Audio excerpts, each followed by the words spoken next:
Pria berpedang tajam ini mencari hidra berkepala 9 di rawa hitam suram. Tak lama, ia lenyap di danau. Tak lama, hidra ganas muncul di permukaan. Pria itu tak gentar dan membunuhnya satu persatu.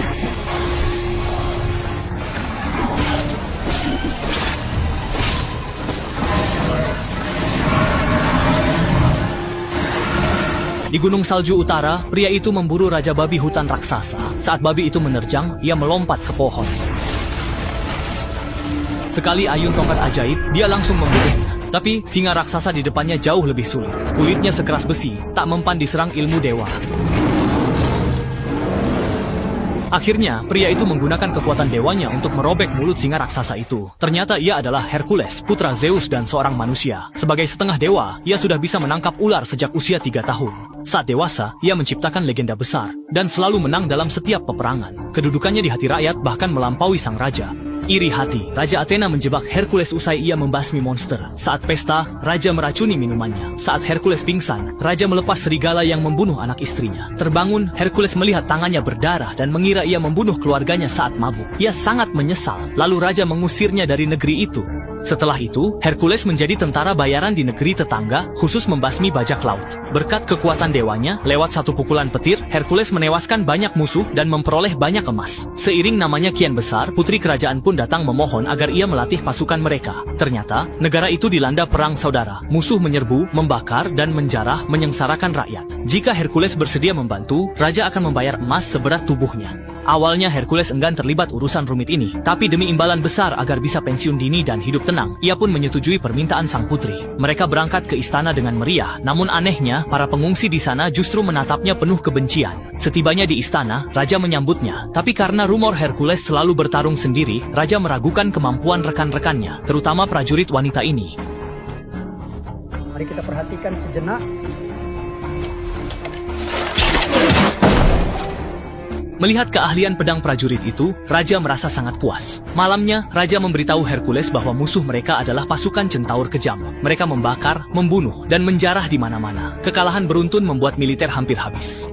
Pasukannya kini hanya petani dan pedagang. Hercules melatih mereka dulu, lalu berangkat ke perbatasan membasmi orc. Ia menekankan bahwa nyawa lebih penting dari nyali, dan formasi perisai adalah benteng teramat. Ia pun menyuruh mereka berbaris, lalu meminta rekan dan binatang buas menguji kekuatannya.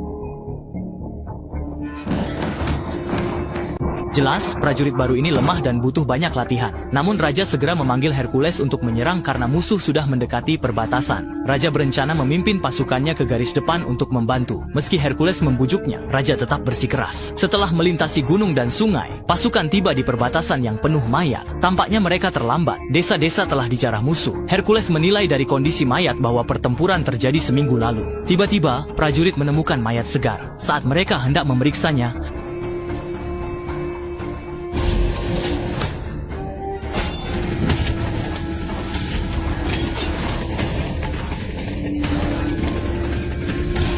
benar saja, mereka terjebak. Puluhan ribu orang liar muncul dari bawah tanah dan mengepung mereka. Menghadapi lautan orang liar, mampukah pasukan petani Grace melawan serangan itu? Di depan mata mereka, seorang orang liar perlahan mendekat. Dia meraung marah sambil mengayunkan senjatanya dengan ganas.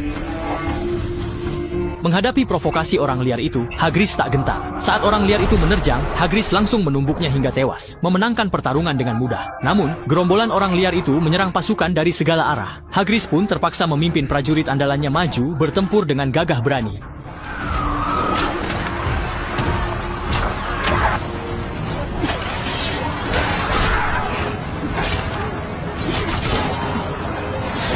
Meski Hagris DKK berjuang gigih, jumlah musuh terlalu banyak dan menyerang membabi buta. Pasukan petani ini pun cepat dihancurkan orang liar hingga kocar-kacir. Melihat sang raja terancam, Hagris menerjang dengan kereta perang berbilah tajam. Mereka mengitari formasi, mudah menebas orang-orang liar tanpa zirah.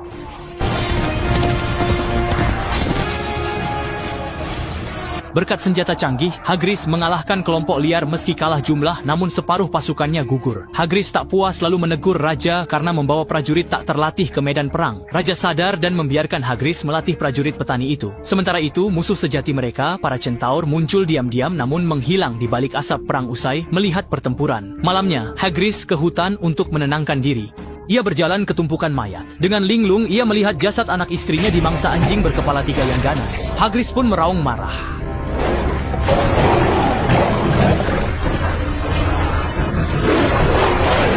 Saat terbangun, ia sadar itu hanya halusinasi. Sejak Hagrid mengira tak sengaja membunuh anak istrinya saat mabuk, ia sangat menyesal dan belum bisa melepas masa lalu. Selanjutnya, Hagrid fokus melatih prajurit dengan mengoptimalkan kekuatan timnya.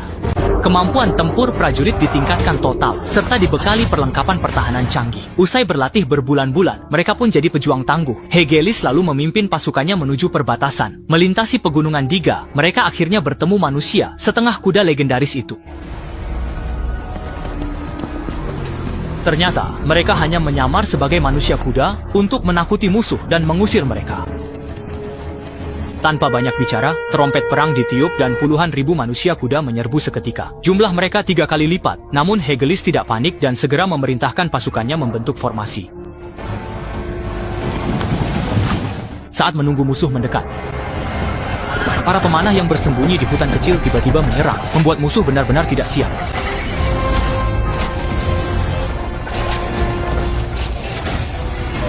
Kavaleri musuh hampir musnah. Musuh lalu memakai taktik gelombang manusia, mengerahkan infanteri massal. Namun Hegelis memanfaatkan situasi. Pemanahnya menipiskan barisan lawan, lalu disapu barisan perisai yang maju. Tak lama, musuh hancur dan lari kocar-kacir. Pemimpin musuh tak rela kalah. Melihat raja lawan keluar formasi, ia mencoba menangkap raja demi membalikkan keadaan. Ia memacu kuda dan menyerang kilat dengan pedang. Namun, ia meremehkan kekuatan Hegelis.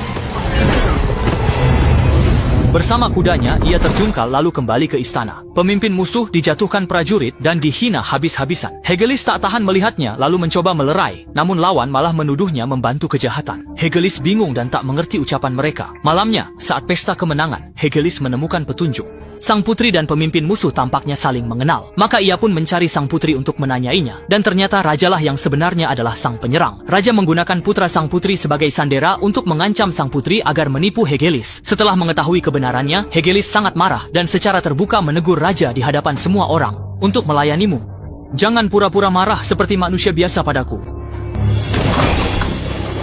Raja yang merasa punya banyak pasukan tidak takut, sehingga Hegelis terpaksa pergi membawa emas. Namun, melihat keputusasaan para pengungsi, Hegelis merasa sangat bersalah. Karena rindunya memicu bencana, ia memutuskan bertahan demi mereka dan kembali untuk menggulingkan raja tua. Tapi saat masuk istana, ia langsung dikepung prajurit. Mereka terjebak perangkap raja. Letakkan senjatamu, atau keponakanmu yang akan mati lebih dulu.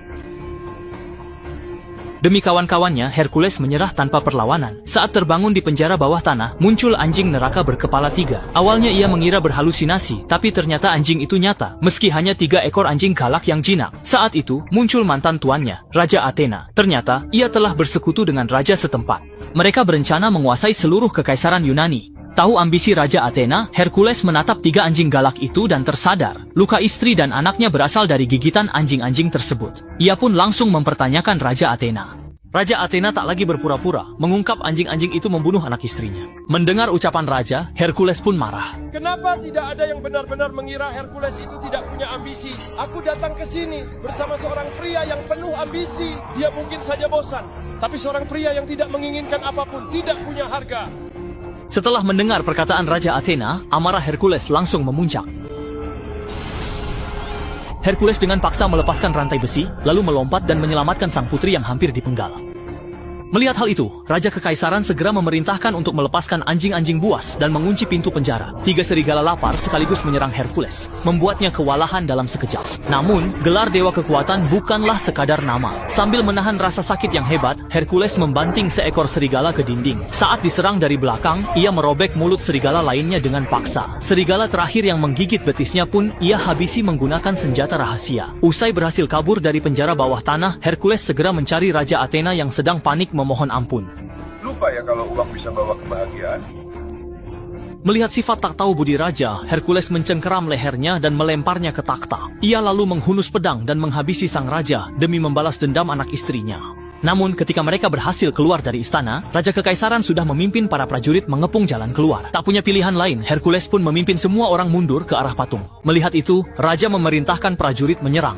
Saat genting, Hercules menjatuhkan tungku api raksasa untuk menghalangi mereka. Prajurit yang tak sempat mundur dilalap api, dan kobaran besarnya memaksa sisanya mundur. Namun sumber apinya segera habis. Gelombang serangan kedua raja datang lagi. Pada saat kritis antara hidup dan mati ini, Hercules muncul dengan ide yang berani. Ia menatap patung 100 meter di depannya, membungkuk, mengangkat alasnya, lalu sekuat tenaga menggerakkan patung itu.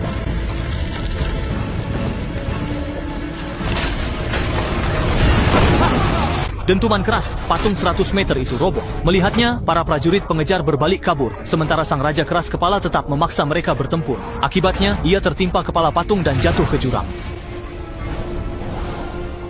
Seiring debu perlahan menghilang, Hercules kembali muncul di hadapan semua orang. Kehilangan pemimpin, prajurit berhenti bertempur. Menyadari kekuatan Dewa Hercules, mereka pun meletakkan senjata dan berlutut memujanya. Aku maksud